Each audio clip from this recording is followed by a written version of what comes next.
A very good evening to all the tech enthusiastic joining with us today. Well, Idealist 2021, powered by Idea Mart, is an online and ideathon organized by Isaac Keane University of Maratua. Idealize is not an ordinary ideathon, since the contestants are expected to pitch their unique ideas and develop applications using platform. It's a tremendous opportunity for Sri Lankan youth to develop their IT knowledge and a great platform to showcase their innovative IT solutions to the world. And you all are joining with the mentoring session series arranged in line with Idealize 2021.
So, this journey of Idealize 2021 started at the beginning of the month of May with 150 plus team registrations, and these teams have already faced their first challenge, which was to propose their ideas.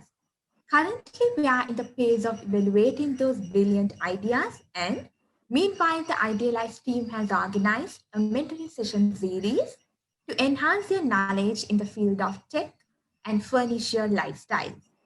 This webinar series open for everyone who are interested to add something to their lives is planned to happen in under 5 days, and today is the final episode of the mentoring session. But before moving with our session for the day, we should not forget to reminisce with our partners because this won't be a reality if not for them. Dialog Axiata PLC is Sri Lanka's premier connectivity provider.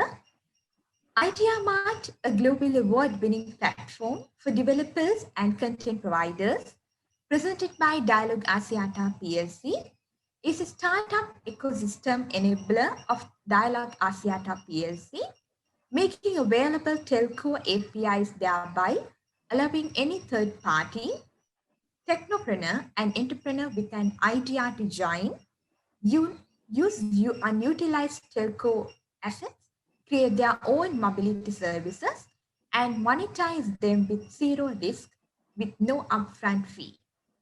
IdeaMa's ecosystem is 15,000 plus strong, which consists of both tech and non-tech service providers, offering 20,000 plus services to consumers in 6 mobile operators across multiple geographies, while having the potential to reach 25 million subscribers.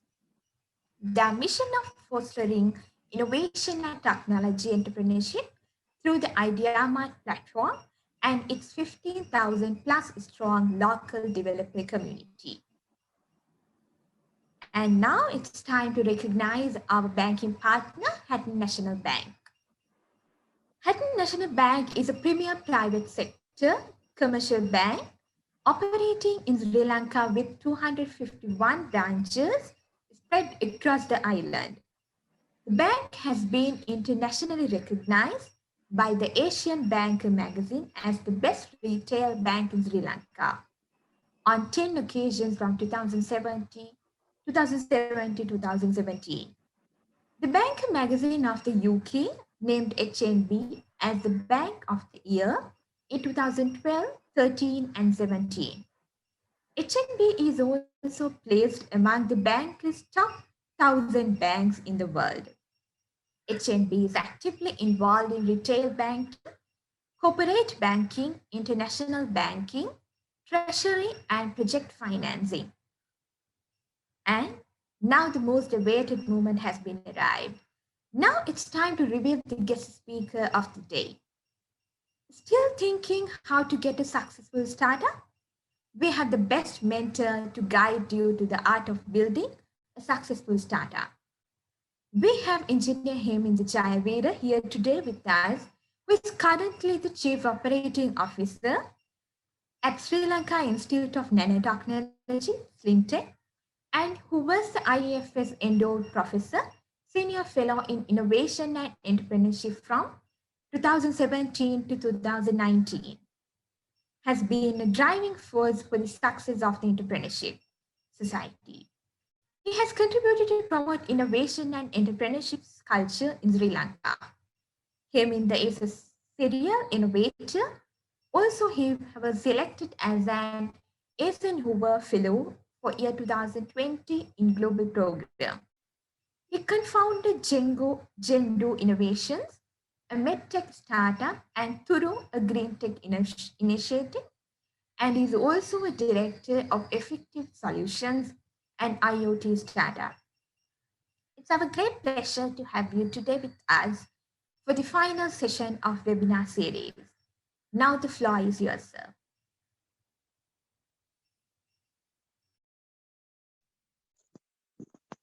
Thank you very much for that introduction. So hope I'm clear. There can be some, because it's raining here as well today as well, but there can be some glimpses where there can be data connection issues. If so, let me know. But I hope that I'm audible enough. So so I'm not going to show you any slides, but I'm just going to relate a story only today, and it'll be a very short one, 20 to 25 minutes, and then I would like to go on a model where you will ask questions, and based on that, I can maybe drill down to other areas. So that's the whole model that I wanted to do. So out of many entrepreneurship experience that I had in the last couple of years, out of that I selected Turu. You can check out our website www.turu.lk, and how it was started, what was the concept behind it, how we transformed the concept into a money-making model, and how we sort of innovated things within the organization. So all that, the entire life cycle of a startup, from the concept to prototype to launch to and scaling up. For example, growth hacking, all what we did, I will explain today. And based on that, maybe you can ask questions. So I just want to take it as an example. I mean, there are various ways of doing things. It's not the same way that you should be doing startups or entrepreneurial venture. There are many other ways, but just to give you a glimpse of how to take a seemingly non-profitable sort of idea, how to make money out of it. So that's the whole story I'm going to tell you, and to update you on or maybe to give you some insights into entrepreneurship. I think you maybe already know entrepreneurship is not about making money. I think a lot of people think entrepreneurs are the like businessmen who make money, but actually entrepreneurship, the real definition of entrepreneurship is you find solutions for problem faced by many people. So that's what an entrepreneur is doing. But if you do it right, if you really identify the real problem, and if you really bring forward a real good solution, money will flow. Money will come next. So that's what has happened to most of the successful entrepreneurs. They have taken a lot of their time and effort, commitment towards solving a grand global challenge, which is basically not about the problem faced by few people, not 100 people, 1,000, maybe millions of people. So it is some cases billions of people. And if you do it right, money will flow. So that's why we heard about so many people like Jeff Bezos to Elon Musk to Bill Gates globally, and also even in Sri Lanka, there are a lot of people like Ishara Nanayakkara, Dhammika Pereira, Shirley Captain. Likewise, there are entrepreneurs who have really become successful in terms of money making as well. But the real art of entrepreneurship is about solving big problems faced by many people. So how we started Turu was also, that was in 2016. That is the starting point. But before that, there's a story behind it. Myself and my co-founder, we've been hikers, right? So that was the only attachment to nature. None of us coming from the background about trees. Myself is an engineer, plus my co-founder also coming from more business side, business management side. But then we realized this during one of my hikes in 2001. I remember this waterfall, Bambarakanda waterfall, Sri Lanka's highest waterfall, how much of water it had, because I used to camp on top of Bambarakanda waterfall and hike almost all the areas related to that particular area in closer to Horton Plains. And I remember there's a lot of water in that particular waterfall 15 or 20 years ago. I'm talking about 2001. Then I did the same hike back in 2015, 15 years later, and probably on the same time, because sometimes the water also changes based on the rain and the duration or the time of the year. But this was particularly same time, same conditions. And then I realized there is quite a lot of degradation in the water volume. So then I want to know what's really happened. So I walked around the area and then I saw that the area above the waterfall has been cleared for many reasons. There was a lot of forest areas in the upstream, and that were cleared. Some people have inhabited. There's a lot of vegetable cultivation going on. So likewise, the forest coverage in the upstream has been cleared. So then I realized there's a direct impact of deforestation versus natural beauty, and also that what has happened to the waterfall also the same. And at the same time, then after about 2 months later, I went to that place again. This was during heavy rain time, and I saw there's so much of water coming, flowing in brown color water, no longer it's white water.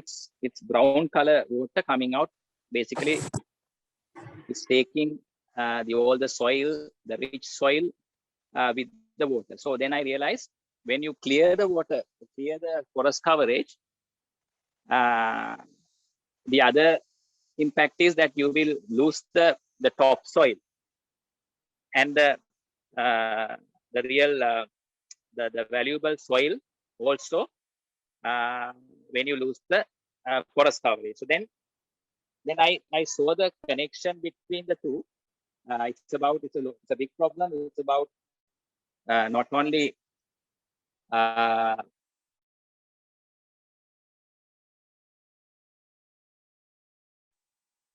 the reduction as well, forest coverage. So it has a two-sided effect. So then we realized the real problem, because this is something that we faced, that I have seen in my naked eyes. So I wanted to come up with a solution. So that was how it was conceptualized. Then within about few months, we started. Of course, none of us were coming from natural or environment-related knowledge, but we were all good at technology side.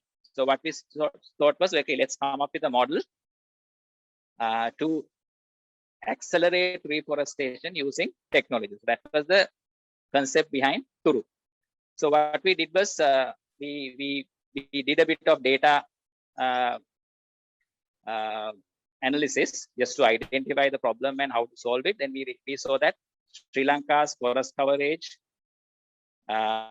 is around 29%, but also Sri Lanka, the rate of reduction of forest coverage in Sri Lanka is one of the biggest.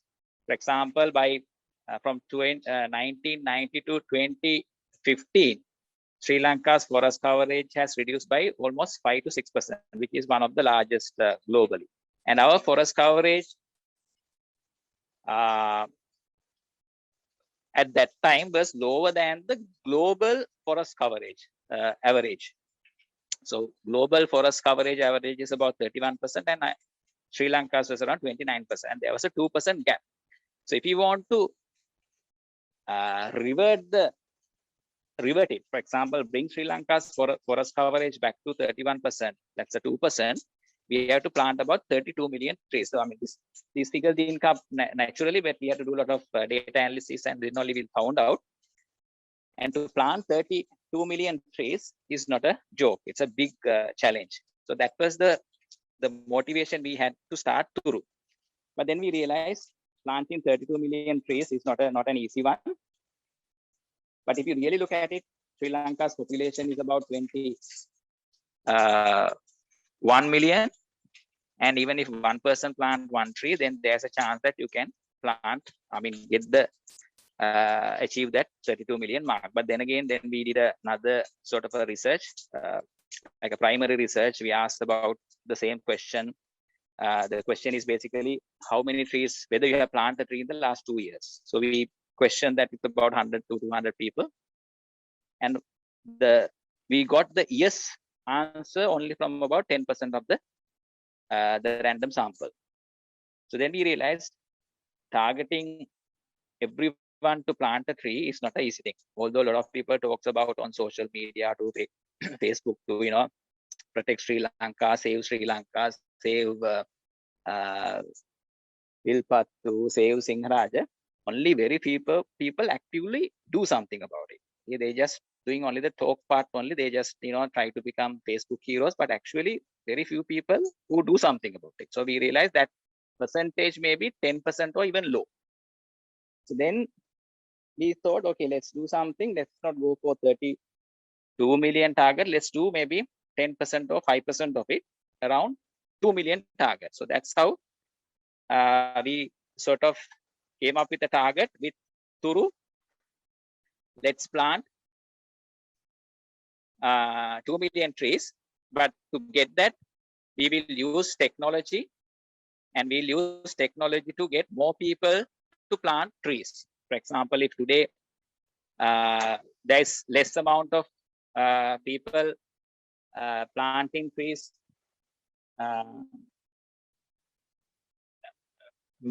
especially the young and the kids, let's try to motivate them using technology to plant more trees. So that was the whole idea of Turu. So we came up with a app initially. That was in 2017. We came up with an app. The idea is to not only it's about planting trees, a lot of people are planting trees, but very few people look after the tree. That is the most important and more difficult part. So let the app, Turu app, what it does is, you can plant a tree, take a picture, upload it onto the app, and then it will start automatically sending messages and ask more details every 3 months. So you have to upload more pictures. So then it will keep a track of something like a diary of every tree that you planted and whether you have actually looked after that tree for a long period of time. So that is the whole idea of Turu. And then those who plant more trees and those who protect or look after those trees for a long period of time, they get more points. And the points are actually equal to the amount of oxygen that it generates, and which is done in the back end of the app. There's a certain equation that we develop. And then based on the type of the tree and the duration, there's an oxygen calculator. So we did that. And then, of course, we have a sort of a, we call it a leaderboard. So more points you generate, you climb the leaderboard. And the people who come to the top of the leaderboard, we came up with another scheme where we will give non-monetary benefit for those people. For example, some people with Mobitel, we gave free data. Some people, we offered them certain percentage for their bank loan. So likewise, we spoke to various companies, organizations, and we gave non-monetary benefit for people who are actually doing something about the nature. So that was the Turu app idea, which it is developing. Even now, we have actually about 50,000 plants in the app right now. About 20,000 people have downloaded the app. There are about 10,000 plus people who at least plant a tree, and some people have planted. If you look at the top tier people, there are people who have planted even 1,000 trees and looking after those 1,000 as well. there are 500 people who are planted 500, 100. So likewise, there are different types of people. And we can see these are the people who are actually doing something for the nature and not just talking about it. So that was the idea. But then we realized we are going for this 2 million target, and it's not a small thing. Even to achieve 2 million, you have to go for a long period of time. Initially, we spent everything. For example, of course, we got a few grants, some funding from few organizations. We pitched that in competitions, won the competition, got some prize money. So we used all that for initial investment. But then after that, it was purely myself, my co-founder, and then of course 2 people who supported us, funded the organization, to web development, to server space, to all that. But then we realized we'll go for a very big target like 2 million trees, so reversing the Sri Lanka's deforestation. Grant money or philanthropy kind of donation type framework won't work. So we need to find a method or monetization method in the organization itself to sustain. So that we realized, but then we didn't know how to do it. Even even though we started in 2017, by end of 2018 also we didn't have a proper method. In fact, we tried a lot of things. For example, we started managing forest for various organizations as for a project fee, not only organization but even individuals. For example, if an organization want to have a 10-acre plot managed as a forestry project for them, so we started getting a fee from them, and we started doing it. So we did the few projects also. So in one way, we get the number of trees added to our projects, and also we get certain amount of money to run our basic operation. So we did a few projects. In fact, we did quite a few projects. But then that also was not enough to sustain the organization. Then we were one thing we did well was actually we started promoting the brand, Turu brand, among a lot of people. Especially we found out quite a few people who can influence us, especially the influencers. We started promoting our Turu brand, and also we started keep on doing it, various innovations. For example, we came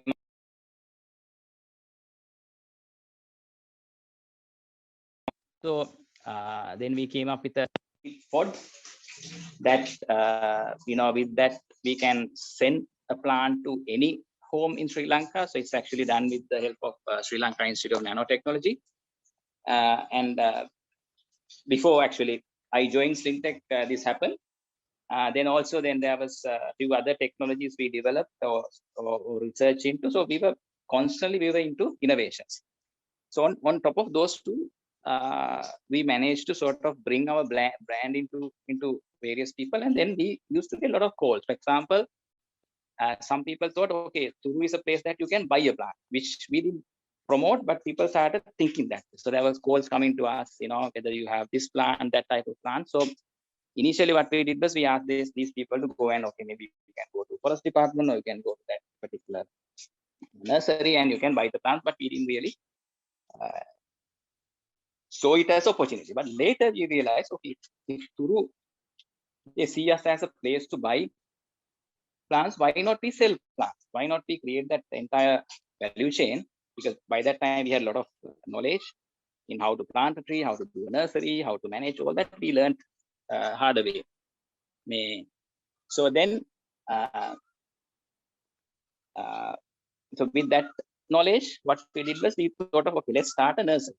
Let's start a nursery, and let's start building that value chain in the organization. And we were sort of doing it parallelly. Then suddenly in 2020, early to 2020, pandemic came, and then what happened was everything came to a standstill. We had to stop some of our monetization methods also. For example, like the projects that we did, because we couldn't get people to do it. There were lockdown, 3 months, there was a massive lockdown, so we couldn't do some of the projects. So then our, whatever the monetization methods also we lost. So then we realized, okay, this is the time that we should focus on our tree the place where you can buy plants. So this is the model that we should focus on. And then also at the same time, there's a lot of focus on home gardening, and people wanted to plant their own vegetables in the garden, their home garden. So likewise, there's a lot of demand for that as well. So we started our Turu online store, and in fact, somehow the other we got some approvals to deliver plants as well, even during pandemic time. And we got those approvals. We did everything, and we started our Turu online store. That was actually in March, April 2020. So I mean, just maybe 1 year plus now. Today, actually, that is a very successful model. We have a team of about 8 people now, 3 people to deliver plants, 2 to 3 people on the operations, and 1 or 2 guys on marketing. So likewise, we have a very good team now. So we deliver about 600 types of products in Colombo district and Gampaha district for the time being. And most of them are like about 300 different types of trees. Then about and seeds, home media, fertilizer, all are mainly natural fertilizer types, and then a lot of other things. Anything that you want to plant a tree, Turudek.lk is the place, and you can buy anything from seeds to plants to fertilizer to anything from Turudek.lk, and we deliver to their homes for the time being, Gampaha and Colombo district. So that's the model. So today, our monthly revenues are more than 1.5 million, and of course it's increasing. Every month there's about 20 to 30% increase of revenue, and so it's a very good successful model for us, and whatever the profits that we make is actually funding the entire course as well. So that's the model that we develop, and we know that after going through the data, our marketing budget is about 6 to 7%. So in other words, if we spend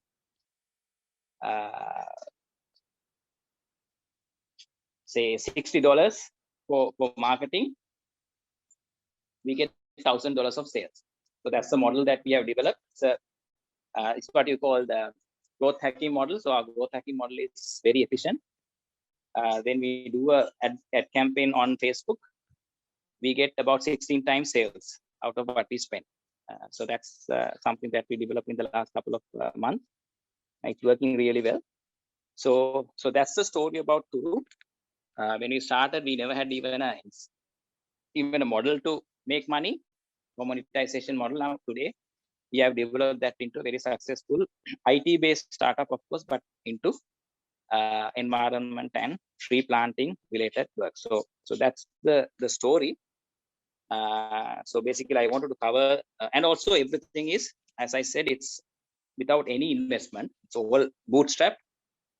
Money was entirely from the two co-founders, and we didn't really spend a lot of money, but of course we got some few grant funds.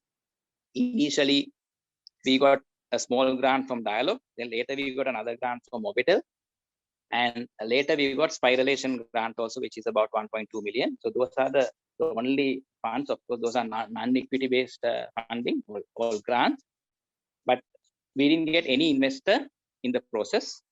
Organization is owned by myself and my partner 50/50. So right now it's a very successful model we have developed into a money making model as well. So this is just to give you like a entire startup life cycle, from the concept to prototype to launch to, and then of course growth level. Of course, there's a long way to go, and we have a lot of plans for Turu to the future.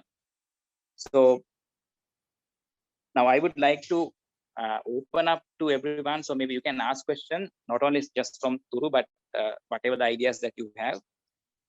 Maybe the ideas are still at idea stage, or maybe some have actually come up to a prototype stage. Some may have even launched it, but whatever the level, you can ask any question. I can explain, support, or answer your queries related to entrepreneurship. Thank you. Okay, thank you, sir. That was an amazing guidance. Thank you so much for guiding us to light of the tech era. And before proceeding with the Q&A session, now we'll go to recognize our banking partner, HNB.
And now we have opened the floor for our Q&A session.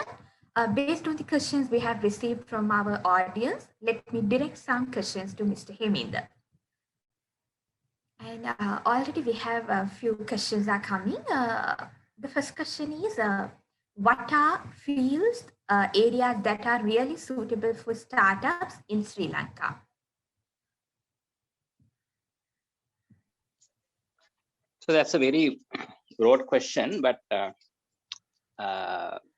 as I said, is startups or entrepreneurship, whatever it's, as I mentioned, it's about solving a problem for which is faced by many people. So, so in my entrepreneurship or startup ventures, I've been always following that. But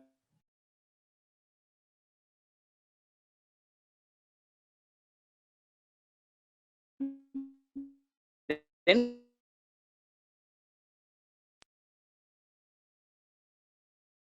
a few weeks ago, he wanted to promote organic agriculture or 100% non-chemical, non-agrochemical based agriculture. So I think that's a unique situation. If you are an entrepreneur, of course, there's a huge problem as well. Now, farmers are having a huge problem. They don't know where to get the fertilizer. They used to, go and get the agrochemicals from agriculture department to various other places. But now there's a huge deficiency of agriculture related fertilizer and agrochemicals. So this is a huge problem, not faced by one or two people, faced by maybe 100,000, maybe 200,000, maybe millions of people in Sri Lanka. So this is where entrepreneurs should get involved. So since you asked the question, if you can come up with a solution now, you can easily become a millionaire or a billionaire required, right? So that's an area that entrepreneur could work. So there are problems that for a fact. Now, for example, in Turu Idea, what we developed is a age-old problem, which is an environment degradation, forestry, forest coverage degradation to, how we can improve the reforestation. So that's the idea. So that's the problem. But then there can be problems that some are man-made, some are natural based. And so those are the areas that whether it's Sri Lanka or outside, an entrepreneur or a startup founder should come up with solution. For example, health could be a huge area these days with the pandemic. Everyone is looking for answers for various problems. So that's a huge area. For example, not just medicine or health, directly health related, but things that are connected to the pandemic situation. For example, even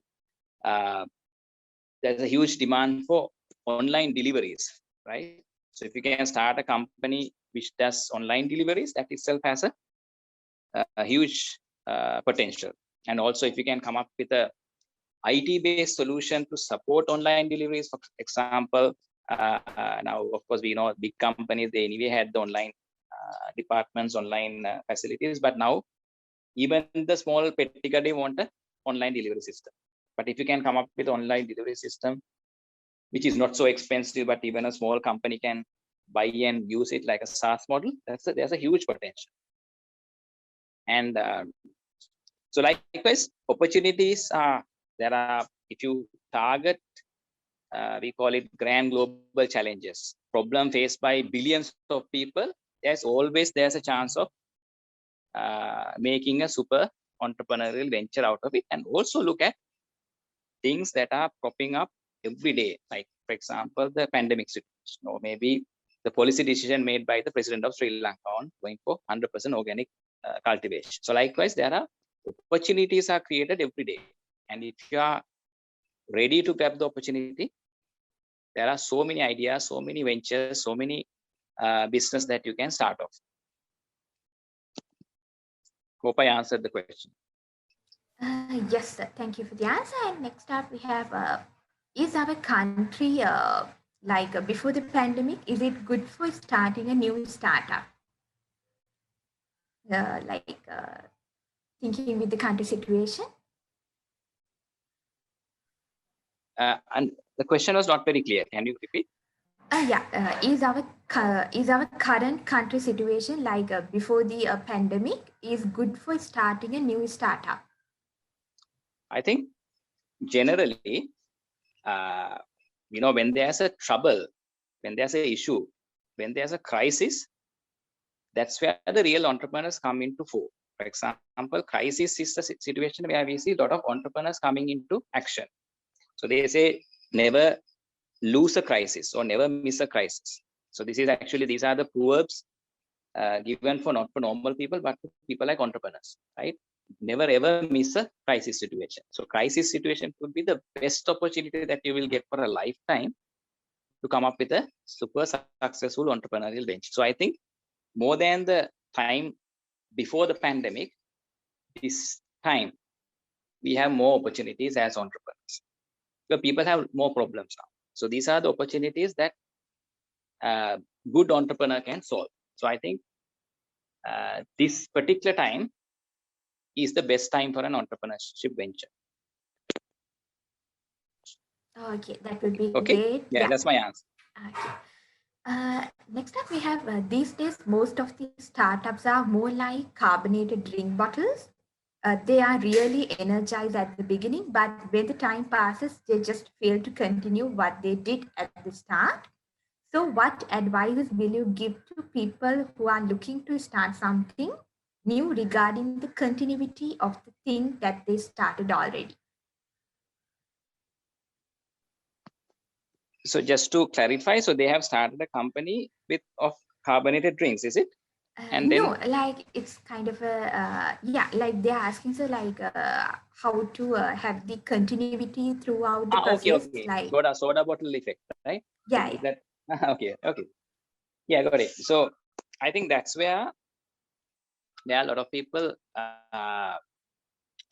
miss the bus. For example, I think this is why there are a lot of techniques like design thinking and various other things are there to identify the real problem. So a lot of people, what happens is now the story of or the situation where now if somebody start a hardware shop in a small town, you will see many hardware shops coming at the same place. When they see that there's a lot of business for that particular guy, more people want to start the same thing. So that dilute the business, and also sometimes that might I think you can see that especially even tri shows, maybe in a small town. First you will see one tri show, when they see there's a lot of people, that guy has a lot of business, more tri shows will come, and eventually you will see none of them actually can survive, because so that's the normal typical way that Sri Lankans behave. You can see that in a lot of areas. So ideally what you should be doing is obviously there's a lot of other factors also should be involved.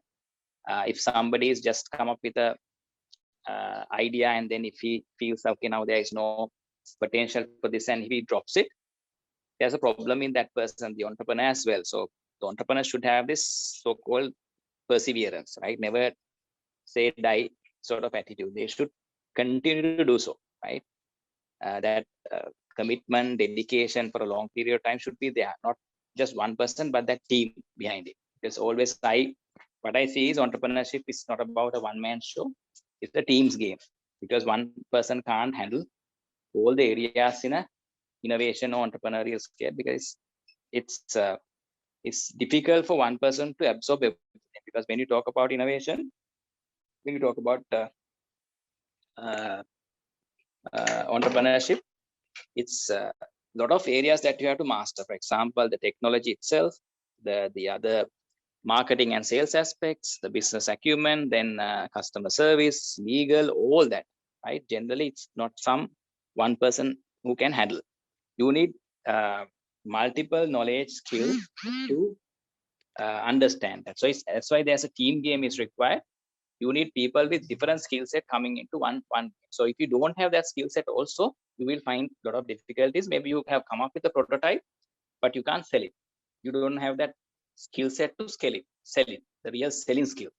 Then also what happens is it becomes like a soda bottle effect. You come up with a sort of a nice prototype, but nobody want to buy it, or even you don't know how to sell it. Then the other problem is the other side of it. If you don't follow real design thinking aspects, you might think this is the solution, but actually that's not the solution that people are really looking at. You feel this is the ideal solution, technically this is the best solution, but it could end up as a solution that nobody wants. Right? That happens to a lot of our inventors and a lot of people who start startups in Sri Lanka, especially the young people, because they don't follow the real design thinking model in what they do. So I think so those are the reasons behind unsuccessful startup where we see they are coming up to the level of maybe prototype stage or maybe even launch stage, but we don't see the continuity of it, because it's they haven't really identified the real solution that is required by the public. And the other way around, it's the team behind it may not be capable of handling the different business dynamics in a real startup world. So that's my explanation, but there can be a lot of other issues as well. Okay, thank you, sir. And we have another question, sir. We are developing an app for this competition. Even after this competition ends, we want to continue with that app as a startup. So how do we need to proceed?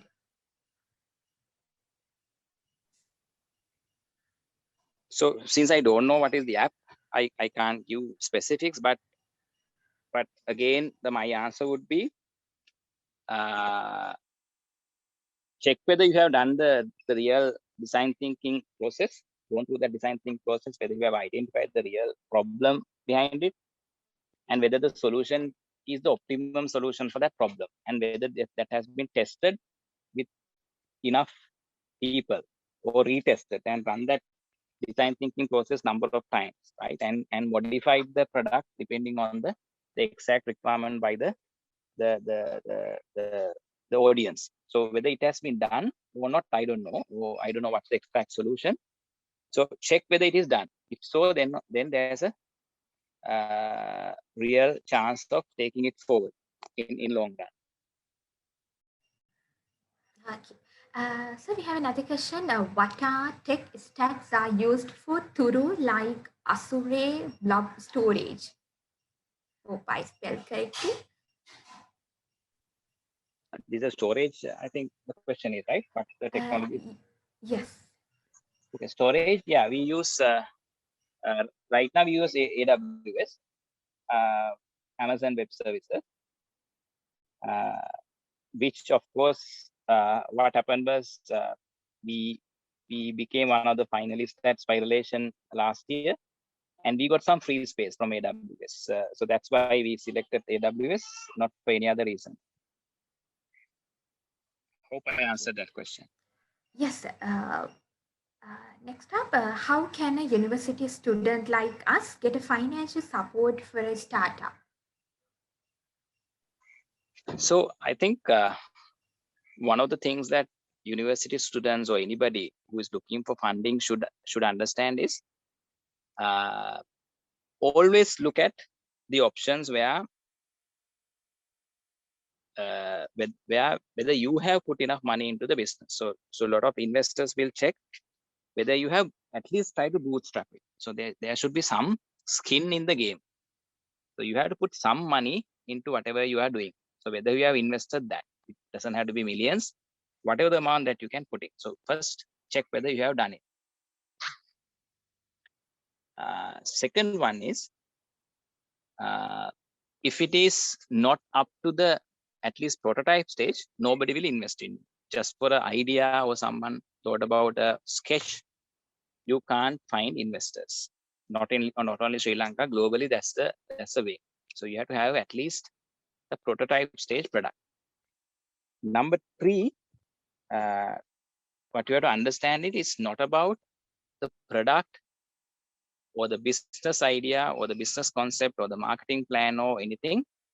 Why investor would invest in your idea or your product or your venture is basically because of you, because of the entrepreneur or the team behind. So that's the only reason why an investor would invest. I'm talking about angel investor, right? Not about banks or big corporates investment. I'm talking about an angel investor investing in a startup. Generally, that investment comes because of the only reason, because of the team behind it, team or the person or the co-founders, right? So you have to make sure that you have to showcase why they should invest in you compared to other people. So you have to showcase you are a different person. You are not the normal type of person, or the team behind is not it's a unique team. So you have to be able to market yourself properly. So I think that's where a lot of people fail, and they may be doing a lot of, I would say, very detailed presentation slides explaining the product and the business case to all that, but none of them really matters for a good angel investor. They only look at the team behind it. So you have to showcase that you are a unique person in terms of your perseverance, your commitment for this, to your knowledge. The team capabilities are beyond average people, average set of people. That's why you are the best people to take this forward and create a bench out of it. So I think that's what you should be able to sell. So if you can't do that, it's very difficult to find a investment. So again, I'm talking about startups and very early stage startups. So the best possible way, in terms of stepwise, the first mode of investment is bootstrapping, where you invest in your product. Number 2, try to find maybe friends or family who can invest, close people, because they will, at least try to help you in that way. Third, you go for angel investors. Angel investors are the people who invest their own money into high risk startup. Angel investors there are a lot of angel investors in Sri Lanka.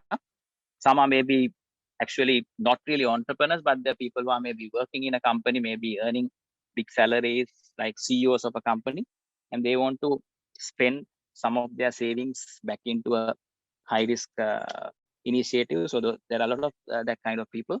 And also there are non-investors as well. They invest their money for higher potential startups.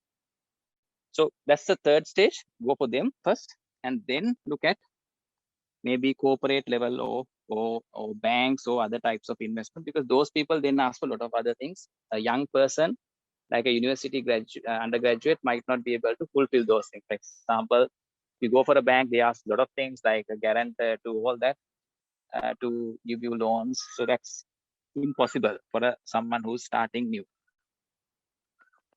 Hope I answered the question. Yes, sir, it sounds good. And then we have another question. So how can we create a reach like our targeted audience for our application?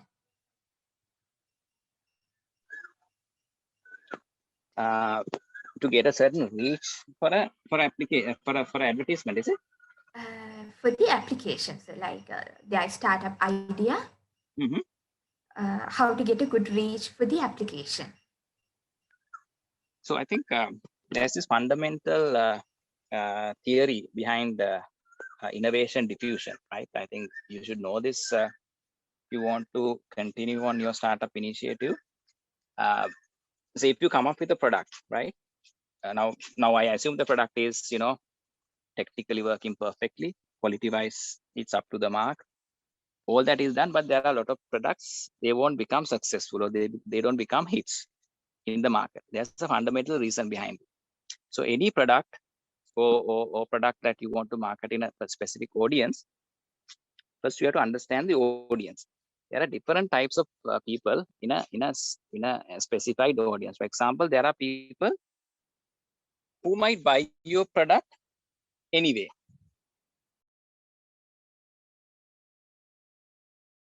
For example, in say there are 100, so your market size is say 100 people. There is one or two who will anyway buy it. So that's the type of people, like, people who want look at, gadgets, things like that. They might even buy just for the sake of buying it. So, but don't spend your marketing money to buy those people, sell your products to those people, because they will anyway buy it. But then there's another segment, very important segment, called opinion leaders. So usually what theory says, the diffusion of innovation theory says, is about 12 to 13 people out of 100 are these typical influencers, or what you call it, opinion leaders. So those are the very important people, because if you don't sell your product to these opinion leaders, you can't take the product to majority. So understanding who your opinion leaders is something very important.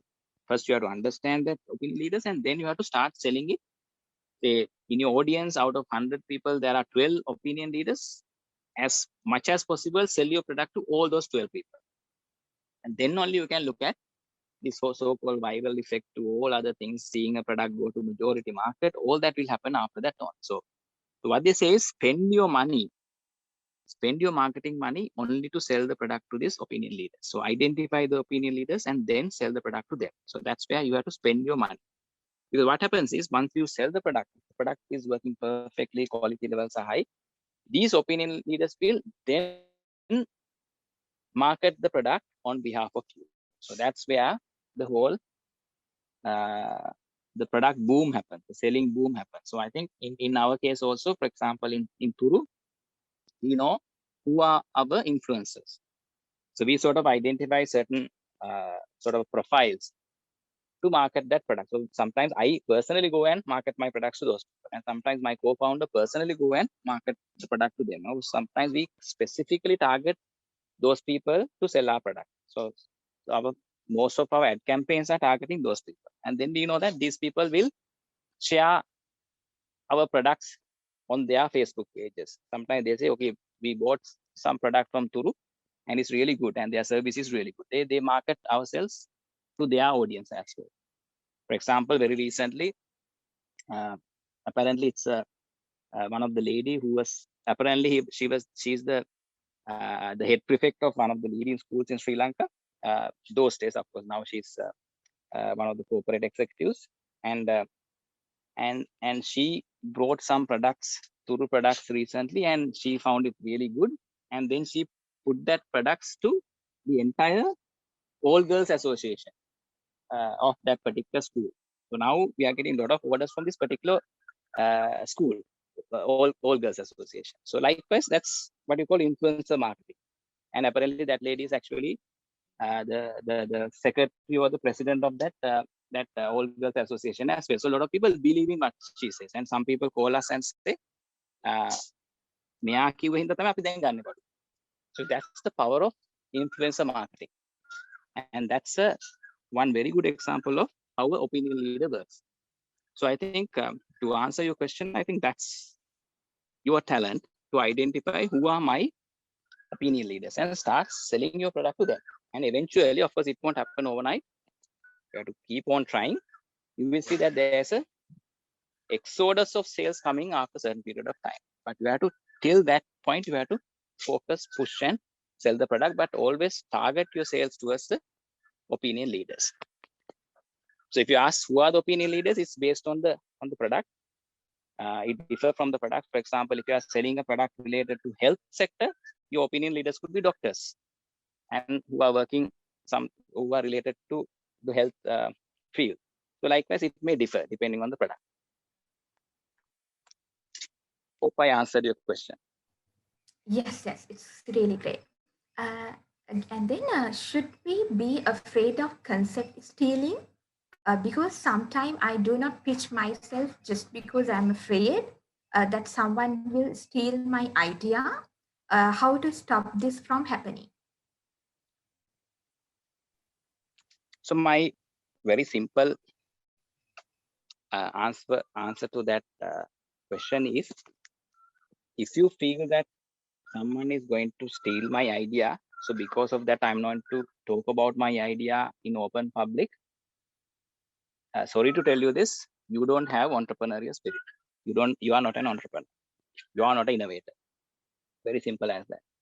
So if you have fear of doing it, if you have certain nervousness behind it, if I talk about my idea in front of a audience, and if somebody is going to steal my idea, you don't have entrepreneurial spirit, or you don't have the innovation spirit, or you are not an entrepreneur, you are not an innovator.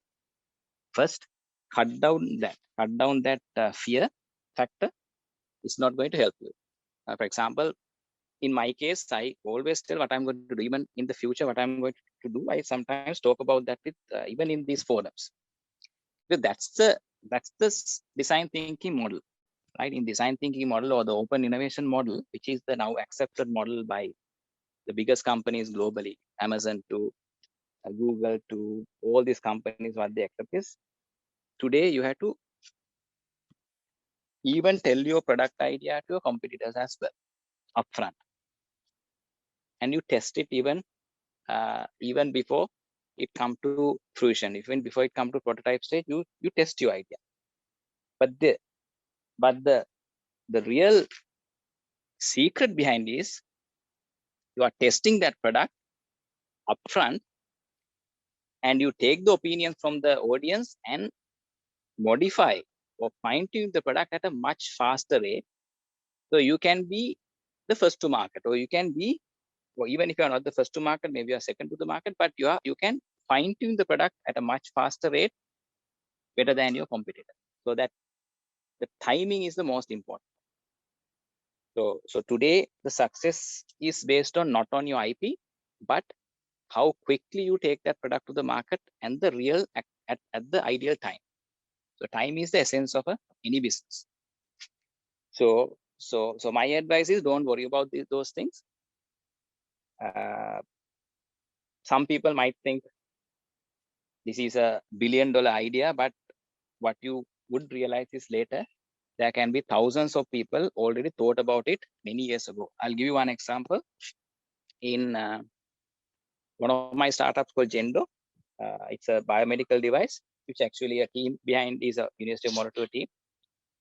So when we conceptualize that idea from the old Veda Mahatya's model. So Veda Mahatya, as you know, when you go to Hela Veda Kamas, single Veda Mahatya, they will take your, touch your wrist and try to identify various illnesses in your body, the entire body, right? That's how they do it. So when we were thinking whether we can emulate that into or whether we can automate that into a small device, the Veda Mahatya's knowledge. So that was the sort of conceptualized idea that we did Gendo a few years ago. And then we read a lot of papers, studied a lot of biomedical journal. And then we realized there's this so-called endothelium, which is the inner cell layer of your, cardiovascular system, or the blood vessels. And that contains all the data about your cardiovascular health. For example, if you get a heart attack today, the symptoms of that heart attack was actually there co-affected that many years ago into your endothelium. So that's what the theory says. That's what the research says. So then we realized, okay, let's target the cardiovascular health using endothelium health. And we actually developed a method, a device, plus AI-based program, software program, and we patented that product. Of course, before going to patenting, we thought, okay, now since this was idea that was conceptualized using Sinhala Veda Mahatya, and of course we did a lot of effort in the initial stage. We thought, okay, this is a idea that nobody would have ever thought, right? We thought this is something that nobody would have ever thought. This is a unique idea. So then we wanted to patent the product. We want to get the PCT, which is the global patent. And when we went for patent PCT application only, we realized that 37 companies globally in about 26 countries have already patented that area, have patents in that particular area, in endothelium health. So then we realized, even though we thought it's a unique idea, many people have in fact thought about it. Not only thought about it, they have been doing research plus even patented a lot of products in that area. So then of course we had to get a special help from a patent attorney. We spent a lot of money. Up to now we have spent about 11 to 12 million just for the patenting process in that product. And of course now we got the US patent very recently. We will get the Japanese patent also very soon. We had the PCT patent also for about 2.5 years. So, but that part was covered. But the essence of the learning is never think that if you come up with a super idea,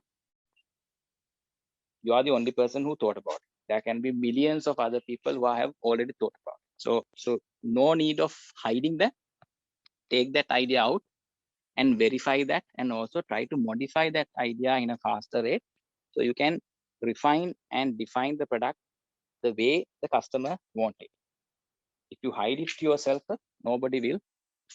You will die with that idea without taking that to the market. So today, the essence of the success of entrepreneurial ventures are not IPs, but the traction.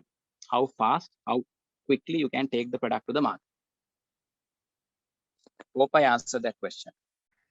Yes, sir. And then before the last question, we'll move on to the to initiate a startup. Are we need to go behind the trend or innovate new, like to come up with a brand new idea, or like need to go behind the trend? It's a mix of it, I think. So sometimes, so what you have to be careful is that if nobody has ever done the type of product, then you have to really question whether why nobody has ever done this, right? Maybe because nobody really wants this product. That's why nobody has ever tried it. So that could be the reason as well. So maybe that's a question that you should ask. Why nobody has ever tried this product? Maybe nobody wants this product, right? Because if somebody wants this product, maybe already a lot of people must be earning money from this. So that's, the world is so unique, so diverse. There can be many people who think about these things much before you. So that's could be one of the reasons.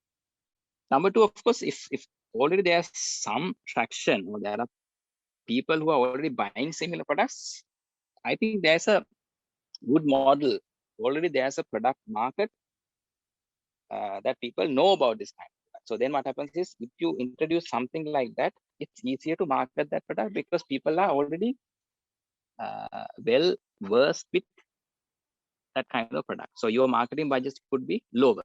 So you don't have to spend a lot of money explaining what is the product. So there are different advantages. So I would say, I can't tell you exactly what you should follow, but if you are still a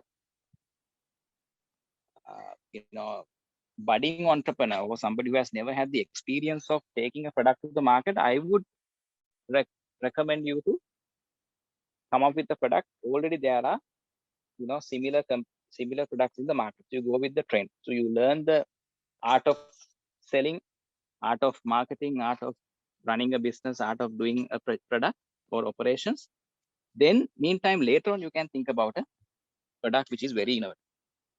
Because otherwise what will happen is, you will stuck in a situation that you have come up with a very innovative product, but you don't know how to sell. then to sell it, you need a lot of money. There are no investment. There's no experience behind you. Nobody wants to invest in you. So you are in a sort of a vicious cycle. You can't come out of that. So ideally, my recommendation is to come up with, say, for example, there are hundreds of people selling newspapers. You also start selling newspapers and come up and learn the trade, and then move into more innovative products. Okay. Yes, thank you for that, Sisa. And again, we have another question. What should I do to make my talents pop up in the field I am capable of? If it is a field where the gender discrimination is highly activated, as example, in the field of software engineering, many people believe that men can do the task well more than female. Yes, what's your opinion regarding that? I think it's a very comparative sort of statement. So I know there are things that women does a lot better than the men. So I think you have to look at the comparative skill of both genders and then think about it. Again, I would always recommend you. I told you also a number of times, the diversity is the key. So if you are a girl, if you are trying to do everything as one person, then there's an issue. It applies not only girls, boys as well. So if it is a one person thing, it's very difficult. So try to come out of that. That I'm a girl, so I'm the only one in this business. No, try to come up with a team. So then that team might have a girl and a boy and maybe, I don't know, transgender. That's fine, right? So have that diversity in your team. Then you can break most of the barriers. But if you think that I'm just one person, there are a lot of restrictions for a girl to do business. Then join with another person who is not a. I mean, maybe think about that team that bridge the gap. So always thinking that way. So then you can most of the issues that you think as issues will not come if you think as a team. But I would say there are different opportunities for both genders. So of course there are certain areas women find it difficult. For example, in say maybe construction industry or maybe logistic industry, like there are areas that sometimes maybe women find it difficult. But not that you see some fantastic ladies in those areas, but there are different industries that are well suited for certain genders. And then of course there are certain industries a woman can do much better. But then forget about those individualistic constraints. Think as a team. Think about the diversity. Then you don't have to worry about the constraints or the problems a specific gender faces. Okay. Yes, it's a great answer. And then the one last question. Is it a good initiative to start investing in share market in small amounts as a university undergraduate? Yeah, I think it's a I think before investing, what you have to do is you have to study the stock market. I think that's the most important thing. So study it and learn how it works and how share market changes. So study about it. I think you can't study it within a few days time. I think you need at least 3 to 6 months at least. Start learning that first. Maybe one of the things that you can do is, maybe easiest way to do it, maybe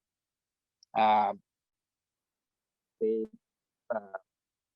can speak to some people who are already in the stock market, maybe brokers or people, and also maybe follow people who are already into stock market, the big time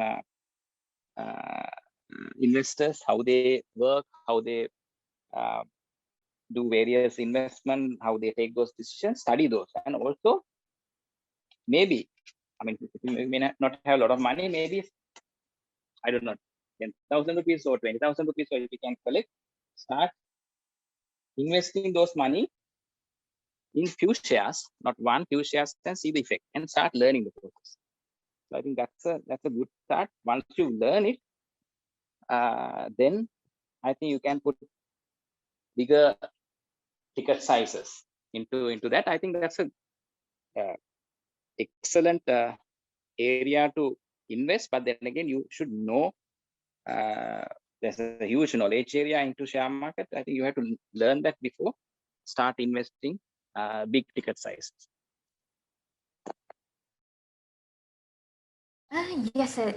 Thank you very much for those insightful answers and the very grateful session.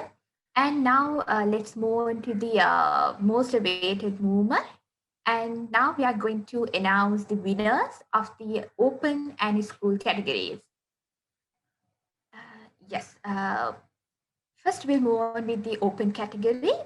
The teams which are selected for the next round with the open categories are in the open category are Tech Dudes, Pioneers, Flash, The Ideocrats, Infinity, JD, Freethinkers, Team Semicolon, Team Grind, Ravana, Team Revengers, Code Blank, Bits and Bytes, Team AI Solution, Super Cool Idea Mart, Team Letters, Runtime Terror, Geek Guide, Excite, X Natives, Dominators, Ultrons, Renegades, Bytecode, Cyper, Dumbledore's Army, Outyears, Paravos, Team Shark, Error 404, Firmware Rebels, Let Me Know, Team Nerds, Team Keko, Quarantine Coders,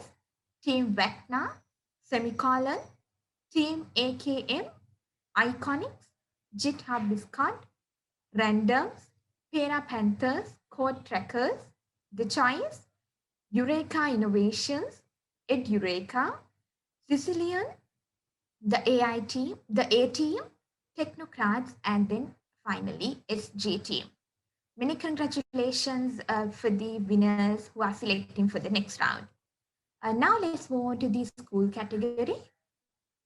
Yes, the teams which are selected for the next round from the school category are Tech Chips, the Masterminds, Hyperlink, Inspire, Ceylon Solvers, Turbo Dynamics, 3X, Boot to Boot, Entism, App Monsters, Butty Boys, Atom, Access Denied, Unity Backups, Inoteki, Cyber Knights, Troubleshooters, Tech Ball, Pentacle, Point Breakers, and finally Elite Minds.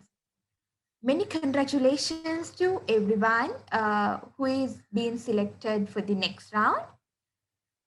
Yes. Okay. Now, well, with the insightful session, we are moving to the edge of the day. Thank you very much for being with us, Mr. Hemendra Jayavira, with your busy schedules. Today's session marked the grand ending of our webinar series of Idealize 2021. Before the wrap up, we would like to wish good luck to all the contestants who were selected for the next round, also for their future segments in Idealize 2021. With a note, we are signing off for the day. Have a good day, everyone. Thank you.